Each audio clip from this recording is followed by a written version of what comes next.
शेतकऱ्यांच्या विकासासाठी एकच चॅनल सबस्क्राइब करा, शेतकरी सुपरस्टार। पेक्षा स्त्रिया माय मावल्या जास्त संयमी। 25 वर्षाची जर माऊली असली, आता खेड्यात लवकर लग्न होतं, 18 वर्षाला 20व्या वर्षी मुलगा होतो, आणि जर एक लेकरू झाल्यानंतर जर नवरा गेला वारला तर ती माऊली उभं आयुष्य त्याच्या नावावर राहते, उभं आयुष्य। इतका संयम माऊल्या येते। आमच्या गावात पण 10-12 म्हणजे 1 डझनभर असतील माऊल्या अशा। मी त्याच्या मनोमन नेहमी नतमस्तक होतो की अतिशय चांगल्या आचरणानं आमच्या सरस्वती गावात माऊल्या राहतात, अतिशय चांगल्या। पण माणसाची जात लय बेमान आणि असंयमी। देवानं गीतेत सांगितलं की संयमी पुरुष आवडतो समुद्रासारखा। नद्या जरी धो धो धो धो करत घरं वाहून नेले, झाडं वाहून नेले, पिकं वाहून नेले, किती जरी गंगा जमुना सरस्वती गोदावरी पूर्णा कावेरी ह्या सगळ्या जर म्हणल्या मी मी मी मी अहंकारानं, तरी समुद्राची किती वाहून गेले समुद्रात, तरी समुद्राची 1 इंच लेवल सुद्धा वाढू शकत नाही। तर परमेश्वराला माणूस कसा असतो, संयमी समुद्रासारखा, असा परमेश्वराला माणूस आवडतो।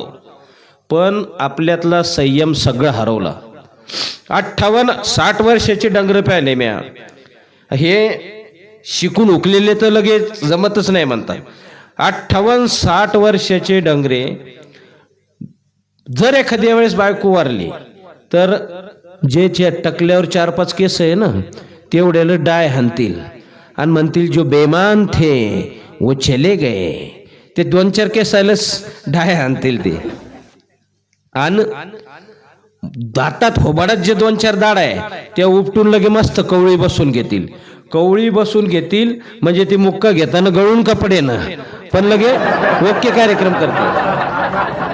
आता एकाची बायको मेली, 60 वर्षाचं होतं, बायको वारली, मौत झाली, म्हणे पुढं लोक म्हणत आता सावडण झालं, म्हणे पुढं लोक म्हणे आता 10वं झालं, म्हणे आता पुढं, म्हणे आता 13वी आहे, लोक म्हणत 13वी, म्हणे आता पुढं म्हणे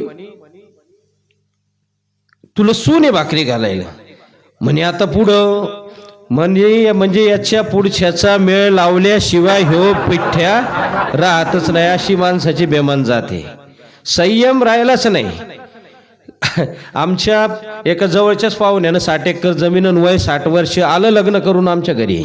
म्हणलं मामा लग्नाला बोलवलं नाही, म्हणे ती तवाच गेली। म्हणलं तुम्ही कशाला म्हातारपणी नाही तर नवरावर घ्या,